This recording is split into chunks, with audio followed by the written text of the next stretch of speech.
എല്ലാവർക്കും പുതിയൊരു വീഡിയോയിലൂടെ സ്വാഗതം. എയർപോർട്ട് മേഖലയിൽ ജോലി ആഗ്രഹിക്കുന്നവരാണ് നിങ്ങളെങ്കിൽ നിങ്ങൾക്ക് ഇതാ സുവർണാവസരമാണ് ഇപ്പോൾ വന്നിട്ടുള്ളത്. അത് പറയാൻ ഒരു കാരണമുണ്ട്. കാരണം ഹൈസ്കൂൾ ക്വാളിഫിക്കേഷൻ ഉള്ള സ്ത്രീകൾക്കും പുരുഷന്മാർക്കും എക്സ്പീരിയൻസ് ഉള്ളവരാണെങ്കിലും അല്ലാത്തവരാണെങ്കിലും ഒരുപോലെ അവസരമുണ്ട്. High school qualification, higher secondary qualification, degree qualification, diploma qualification, അങ്ങനെ ഏത് ക്വാളിഫിക്കേഷൻ ആണെങ്കിലും നിങ്ങൾക്ക് ജോലി ഒഴിവുകളുണ്ട്. എവിടെയെന്നല്ലേ? ഷാർജ ഇന്റർനാഷണൽ എയർപോർട്ടിൽ. വെറുതെ പറയുന്നതല്ല കേട്ടോ, വീഡിയോ മുഴുവനായിട്ട് കണ്ടോളൂ, ശ്രദ്ധയോടെ എല്ലാം കേൾക്കുക. ശേഷം ഏത് ജോലിക്കാണോ നിങ്ങൾക്ക് താല്പര്യം, യോഗ്യതയുള്ളത്, ആ ഒരു ജോലിക്കായിട്ട് ഉടൻ തന്നെ അപ്ലൈ ചെയ്യുക. ഫ്രീ റിക്രൂട്ട്മെന്റ് ആണ്, ഒരു രൂപ പോലും നിങ്ങൾക്ക് എക്സ്പെൻസ് ഉണ്ടാവുകയില്ല. ഏകദേശം 15ഓളം കാറ്റഗറികളിലേക്കാണ് ഈ ഒരു കമ്പനിയിലേക്ക് ജോലി ഒഴിവുകൾ വന്നിട്ടുള്ളത്. നമുക്കിനി ഈ ഒരു കമ്പനിയിലേക്ക് വന്നിട്ടുള്ള ജോലി ഒഴിവുകളും അതിലേക്കുള്ള യോഗ്യത കാര്യങ്ങളും എന്തൊക്കെയാണെന്ന് ആദ്യം ഞാൻ പറയാം. ഷീറ്റ് മെറ്റൽ എഞ്ചിനീയർ എന്ന പോസ്റ്റിലേക്കാണ്. ഇവിടെ ബാച്ചിലർ ഡിഗ്രി അല്ലെങ്കിൽ ഡിപ്ലോമ എയർക്രാഫ്റ്റ് എഞ്ചിനീയറിംഗിൽ നിങ്ങൾക്ക് ഉണ്ടായിരിക്കണം. അതാണ് ഇവിടെ പ്രധാനമായിട്ടും ചോദിച്ചിട്ടുള്ള യോഗ്യത. ഈ ഒരു കമ്പനിയിലേക്ക് വന്നിട്ടുള്ള അടുത്ത വേക്കൻസി സെക്യൂരിറ്റി ഗാർഡ് പോസ്റ്റിലേക്കാണ്. ഇവിടെ ഹൈസ്കൂൾ ക്വാളിഫിക്കേഷൻ ഉള്ളവരായിരിക്കണം എന്നതാണ് പ്രധാനമായിട്ടും ചോദിച്ചിട്ടുള്ളത്. കൂടാതെ ഫിസിക്കലി ഫിറ്റ് ആയിരിക്കണം.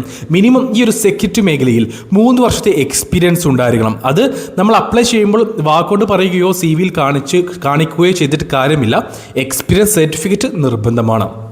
അടുത്ത വേക്കൻസി ക്യാബിൻ എഞ്ചിനീയർ എന്ന പോസ്റ്റിലേക്കാണ്. ഇവിടെ ഈ ഒരു മേഖലയിൽ സെയിം ഫീൽഡ് എക്സ്പീരിയൻസ് ആണ്, അതായത് എയർലൈൻ മേഖലയിൽ സെയിം ഫീൽഡ് എക്സ്പീരിയൻസ് ആണ് കമ്പനി ചോദിച്ചിട്ടുള്ളത്. ഷാർജ ഇന്റർനാഷണൽ എയർപോർട്ടിലേക്ക് വന്നിട്ടുള്ള അടുത്ത വേക്കൻസി ടെക്നീഷ്യൻ ട്രെയിനി പോസ്റ്റാണ്. ഇവിടെ എയർക്രാഫ്റ്റ് മെയിൻ്റനൻസിൽ ഡിപ്ലോമ ഉള്ളവരെയാണ് പരിഗണിക്കുന്നത്. നിങ്ങൾക്ക് ഈ ഒരു ഡിപ്ലോമ ഇല്ലെങ്കിൽ അതുപോലെ തന്നെ ഈക്വലൻ്റ് ആയിട്ടുള്ള മറ്റേതെങ്കിലും ക്വാളിഫിക്കേഷൻ ഉണ്ടെങ്കിൽ ഈ ഒരു പോസ്റ്റിലേക്കായിട്ട് അപേക്ഷിക്കാവുന്നതാണ്. എക്സ്പീരിയൻസ് കമ്പനി ഇവിടെ ചോദിച്ചിട്ടില്ല. അടുത്ത വേക്കൻസി ലോജിസ്റ്റിക് കോർഡിനേറ്റർ പോസ്റ്റിലേക്കാണ്. ഇവിടെ ഡിപ്ലോമ അല്ലെങ്കിൽ ഡിഗ്രി നിങ്ങൾക്ക് ലോജിസ്റ്റിക്സിൽ ഉണ്ടെങ്കിൽ ഇവിടെ അപ്ലൈ ചെയ്യാം. 2 വർഷത്തെ മിനിമം എക്സ്പീരിയൻസും കമ്പനി ഇവിടെ ചോദിച്ചിട്ടുണ്ട്. അടുത്ത vacancy head of flight operations എന്ന പോസ്റ്റിലേക്കാണ്. ഇവിടെ മെയിനായിട്ട് ചോദിച്ചിട്ടുള്ള യോഗ്യത എന്താണെന്ന് വെച്ച് കഴിഞ്ഞാൽ നിങ്ങൾക്ക് ഈ ഒരു മേഖലയിൽ മിനിമം 4 വർഷത്തെങ്കിലും എക്സ്പീരിയൻസ് ഉണ്ടായിരിക്കണമെന്നതാണ്. ഷാർജ ഇന്റർനാഷണൽ എയർപോർട്ടിലേക്ക് വന്നിട്ടുള്ള അടുത്ത വേക്കൻസി ഡ്രൈവർ പോസ്റ്റിലേക്കാണ്. ഹൈസ്കൂൾ ക്വാളിഫിക്കേഷനുള്ള, ഇംഗ്ലീഷ് കമ്മ്യൂണിക്കേഷൻ സ്കില്ലുള്ള, ഇനി നിങ്ങൾക്ക് അറബിക്ക് അറിയുമെങ്കിൽ അതൊരു പ്ലസ് പോയിന്റ് ആയിരിക്കും. അതേപോലെ തന്നെ ഫിസിക്കലി ഫിറ്റ് ആയിട്ടുള്ള UAE ഡ്രൈവിംഗ് ലൈസൻസ് ഉള്ള ആളുകളെയാണ് ഇവിടെ ഡ്രൈവർ പോസ്റ്റിലേക്ക് പരിഗണിക്കുന്നത്. 1 വർഷത്തെ മിനിമം എക്സ്പീരിയൻസ് നിങ്ങൾക്ക് UAE ഉണ്ടായിരിക്കണം എന്നത് മാത്രമാണ് ഇവിടെ ക്വാളിഫിക്കേഷനായി ചോദിച്ചിട്ടുള്ളത്. താല്പര്യമുള്ളവരുണ്ടെങ്കിൽ എത്രയും പെട്ടെന്ന് അപ്ലൈ ചെയ്തോളൂ. കാരണം എനിക്കറിയുന്ന പലരും നമ്മുടെ വീഡിയോ കാണുന്നവരുണ്ട് UAE ഡ്രൈവിംഗ് ലൈസൻസ് ഉള്ള. അങ്ങനെയുള്ളവർ ഒട്ടും സമയം കളയാതെ ഉടൻ തന്നെ അപേക്ഷിക്കുക. എങ്ങനെ അപ്ലൈ ചെയ്യണം എന്നുള്ളത് വീഡിയോയുടെ അവസാനം ഞാൻ പറയുന്നുണ്ട്. ഷാർജ ഇന്റർനാഷണൽ എയർപോർട്ടിലേക്ക് വന്നിട്ടുള്ള അടുത്ത വേക്കൻസി എന്താണെന്ന് നമുക്ക് നോക്കാം. ഷാർജ ഇന്റർനാഷണൽ എയർപോർട്ടിലേക്ക് വന്നിട്ടുള്ള അടുത്ത വേക്കൻസി വർക്ക്ഷോപ്പ് പ്ലാനിംഗ് എഞ്ചിനീയർ പോസ്റ്റിലേക്കാണ്. അതേപോലെ തന്നെ വർക്ക്ഷോപ്പ് പ്രൊഡക്ഷൻ കൺട്രോളർ പോസ്റ്റിലേക്കും വേക്കൻസി ഉണ്ട്. എയർലൈൻ മേഖലയിൽ അല്ലെങ്കിൽ എയർക്രാഫ്റ്റ് മേഖലയിൽ എക്സ്പീരിയൻസ് ഉള്ളവരെയാണ് ഈ 2 പോസ്റ്റുകളിലും തന്നെ പരിഗണിക്കുന്നത്. ഷാർജ ഇന്റർനാഷണൽ എയർപോർട്ടിലേക്ക് വന്നിട്ടുള്ള അടുത്ത വേക്കൻസി ക്യാബിൻ ക്രൂ എന്ന പോസ്റ്റിലേക്കാണ്. ഇവിടെ എക്സ്പീരിയൻസ് ഉള്ളവരെയും ഇല്ലാത്തവരെയും പരിഗണിക്കുന്നുണ്ട്. ഫ്രഷർ ആണെങ്കിലും എക്സ്പീരിയൻസ് ഉള്ളവരാണെങ്കിലും ഇവിടെ പരിഗണിക്കുന്നുണ്ട്. അതേപോലെ തന്നെ സ്ത്രീകളെയും പുരുഷന്മാരെയും പരിഗണിക്കുന്നുണ്ട്. ഇവിടെ ഹയർ സെക്കൻഡറി ക്വാളിഫിക്കേഷൻ ഉണ്ടായിരിക്കണം അല്ലെങ്കിൽ ഡിപ്ലോമ ഉണ്ടായിരിക്കണം എന്നതാണ് ഇവിടെ ക്വാളിഫിക്കേഷനായിട്ട് ചോദിച്ചിട്ടുള്ളത്. നിങ്ങൾ എക്സ്പീരിയൻസ് ഇല്ലാത്തവരാണെങ്കിൽ 20 വയസ്സ് മുതൽ 29 വയസ്സിനിടയിൽ പ്രായമുള്ളവരെയാണ് ഇവിടെ പരിഗണിക്കുന്നത്. ഇനി എക്സ്പീരിയൻസ് ഉള്ള വ്യക്തികളാണെങ്കിൽ 33 വയസ്സ് വരെയാണ് പ്രായപരിധി.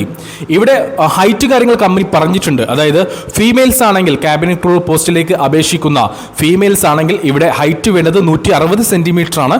പുരുഷന്മാരാണെങ്കിൽ 170 സെന്റിമീറ്റർ മിനിമം ഹൈറ്റ് ഉണ്ടായിരിക്കണം. ഇംഗ്ലീഷ് കമ്മ്യൂണിക്കേഷൻ സ്കില്ല്, എഴുതാനും വായിക്കാനും സംസാരിക്കാനും കാര്യങ്ങളൊക്കെ അറിയണം. ഇംഗ്ലീഷ് നന്നായിട്ട് കൈകാര്യം ചെയ്യാൻ കഴിവുള്ളവരെ മാത്രമേ ഇവിടെ പരിഗണിക്കുന്നുള്ളൂ. അതേപോലെ തന്നെ വെയിറ്റിന്റെ കാര്യം പറഞ്ഞിട്ടുണ്ട്. നിങ്ങളുടെ ഹൈറ്റിനും വയസ്സിനും അനുസരിച്ചുള്ള വെയിറ്റ് കാര്യങ്ങൾ ഉള്ളവരെ മാത്രമേ ഈ ഒരു പോസ്റ്റിലേക്കായിട്ട് പരിഗണിക്കുകയുള്ളൂ. അതേപോലെ തന്നെ ക്യാബിൻ ക്രൂ പോസ്റ്റിലേക്ക് പറഞ്ഞിട്ടുള്ള മറ്റൊരു യോഗ്യത ദേഹത്ത് ടാറ്റു ഉണ്ടാവാൻ പാടില്ല എന്നതാണ്. അതായത് കാണുന്ന ഭാഗത്താണെങ്കിലും കാണാത്ത ഭാഗത്താണെങ്കിലും ടാറ്റു ദേഹത്ത് ഉണ്ടാവാൻ പാടില്ല. മെഡിക്കലി ഫിസിക്കലി ഫിറ്റ് ആയിട്ടുള്ള യുവാക്കളെയാണ് ഈ ഒരു പോസ്റ്റിലേക്ക് പരിഗണിക്കുന്നത്. അപ്പോൾ ഷാർജ ഇന്റർനാഷണൽ എയർപോർട്ടിലേക്ക് എന്തൊക്കെ ജോലി ഒഴിവുകളാണ് വന്നിട്ടുള്ളതെന്ന് ഞാൻ പറഞ്ഞു.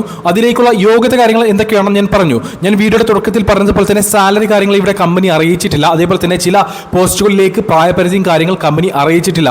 അതായത് മേഖലയിൽ എക്സ്പീരിയൻസ് ഉള്ളവരാണെങ്കിൽ പ്രായപരിധി ഒന്നും നോക്കണ്ട, നിങ്ങളൊന്ന് അപേക്ഷിച്ച് നോക്കൂ. അതേപോലെ തന്നെ ക്യാബിൻ ക്രൂ ഡ്രൈവർ പോസ്റ്റുകളിലേക്കുള്ള വയസ്സ് കാര്യങ്ങൾ ഞാൻ ഇവിടെ പറഞ്ഞിട്ടുണ്ട്. ആ ഒരു ഏജ് ലിമിറ്റ് കാര്യങ്ങളുള്ളവർ ഇതിലേക്കായിട്ട് ഒട്ടും സമയം കളയാതെ ഉടൻ തന്നെ അപേക്ഷിക്കുക. ക്യാബിൻ ക്രൂ പോസ്റ്റിലേക്കൊക്കെ ഇതിലേക്ക് താല്പര്യമുള്ള യോഗ്യതയുള്ള ഒരുപാട് ഒരുപാട് പേര് നമ്മുടെ ചുറ്റുവട്ടത്തുണ്ടാവും. അവർക്ക് വീഡിയോ ഒന്ന് ഷെയർ ചെയ്ത് കൊടുത്തോളൂ. കാരണം എക്സ്പീരിയൻസ് ആവശ്യമില്ല. 29 വയസ്സ് വരെയാണ് പ്രായപരിധി. ഹയർ സെക്കൻഡറി ക്വാളിഫിക്കേഷൻ ഉണ്ടായാൽ മതി. ഇംഗ്ലീഷ് കമ്മ്യൂണിക്കേഷൻ സ്കിൽ ഉണ്ടായാൽ മതി. 160 അല്ലെങ്കിൽ 170 ഹൈറ്റ് കാര്യങ്ങൾ ഉണ്ടായാൽ മതി. അപ്പോൾ വീഡിയോയിൽ പറഞ്ഞിട്ടുള്ള ഏതെങ്കിലും വേക്കൻസിയിലേക്ക് യോഗ്യതയുള്ള താല്പര്യമുള്ളവരെ നിങ്ങൾക്ക് അറിയുമെങ്കിൽ അവർക്ക് വീഡിയോ ഒന്ന് ഷെയർ ചെയ്ത് കൊടുത്തോളൂ. കാരണം ഡ്രൈവർ പോസ്റ്റിലേക്ക്, അതേപോലെ തന്നെ ക്യാബിൻ ക്രൂ പോസ്റ്റിലേക്ക് ഒരുപാട് പേര് നമുക്ക് ചുറ്റും തന്നെ ഉണ്ടായിരിക്കും. അവർക്ക് വീഡിയോ ഷെയർ ചെയ്ത് കൊടുക്കുക, അവർക്കും ജോലി ലഭിക്കുക, നിങ്ങളും ഒരു കാരണക്കാരനായി മാറുക. കാരണം ₹1 പോലും സർവീസ് ചാർജ് ഇല്ലാത്ത, ഒരു രീതിയിലും എക്സ്പെൻസ് ഇല്ലാത്ത ഒരു വേക്കൻസിയാണ് ഷാർജ ഇന്റർനാഷണൽ എയർപോർട്ടിലേക്ക് വന്നിട്ടുള്ള ഇത്രയും വേക്കൻസികൾ തന്നെ. ഇനി ഇതിലേക്ക് എങ്ങനെ അപേക്ഷിക്കണം എന്നുള്ളത് ഞാൻ പറയാം. ഈ വീഡിയോയുടെ ഡിസ്ക്രിപ്ഷൻ ബോക്സിൽ ഞാൻ ലിങ്ക് നൽകിയിട്ടുണ്ട്. ആ ലിങ്കിൽ ഒന്ന് ക്ലിക്ക് ചെയ്ത് കഴിഞ്ഞാൽ ഇവരുടെ ഒഫീഷ്യൽ സൈറ്റിലായിരിക്കും നിങ്ങൾ പോവുക. ആ ഒരു സൈറ്റിൽ, എയർ അറേബ്യയുടെ സൈറ്റിൽ നിങ്ങൾക്ക് ഞാൻ ഈ പറഞ്ഞിട്ടുള്ള എല്ലാ വേക്കൻസികളും കാണാൻ കഴിയും. അവിടെ ഞാൻ ഈ പറഞ്ഞിട്ടുള്ള എല്ലാ വേക്കൻസികളും നിങ്ങൾക്ക് കാണാൻ കഴിയും. അവിടെ നിങ്ങൾക്ക് താല്പര്യമുള്ള യോഗ്യതയുള്ള വേക്കൻസി ഏതാണോ അതിന് മുകളിലായിട്ടൊന്ന് ക്ലിക്ക് ചെയ്യുക. ആ ജോലിയെക്കുറിച്ചുള്ള ബാക്കി ഡീറ്റെയിൽസ് നിങ്ങൾക്ക് കാണാൻ കഴിയും. അതേപോലെ തന്നെ അതിലേക്ക് അപ്ലൈ ചെയ്യാനുള്ള ഓപ്ഷനും അവിടെ കാണാൻ കഴിയും. അപ്പോൾ താല്പര്യമുള്ള യോഗ്യതയുള്ളവർ ഒട്ടും സമയം കളയാതെ ഉടൻ തന്നെ അപേക്ഷിക്കുക. കമ്പനി ആദ്യം CV സെലക്ഷൻ ആയിരിക്കും ഉണ്ടാവുക. CV സെലക്ഷൻ പാസ്സാവുന്നതിനായിരിക്കും കമ്പനി ഇന്റർവ്യൂവിലേക്ക് ക്ഷണിക്കുക. അപ്പോൾ നിങ്ങൾ CV അയച്ചു കൊടുക്കുമ്പോൾ ATS ഫ്രണ്ട്ലി CV അയച്ചു കൊടുക്കുക. CVയിൽ നിങ്ങൾ ഇപ്പോൾ ഉപയോഗിക്കുന്ന ഫോൺ നമ്പറും ഏത് രാജ്യത്താണോ നിങ്ങളുള്ളത് ആ രാജ്യത്തിന്റെ കോഡും നിങ്ങൾ നിലവിൽ ഉപയോഗിക്കുന്ന അപ്ഡേറ്റഡ് ആയിട്ടുള്ള ഇമെയിൽ അഡ്രസ്സുമായിരിക്കണം നിങ്ങൾ കൊടുക്കേണ്ടത്.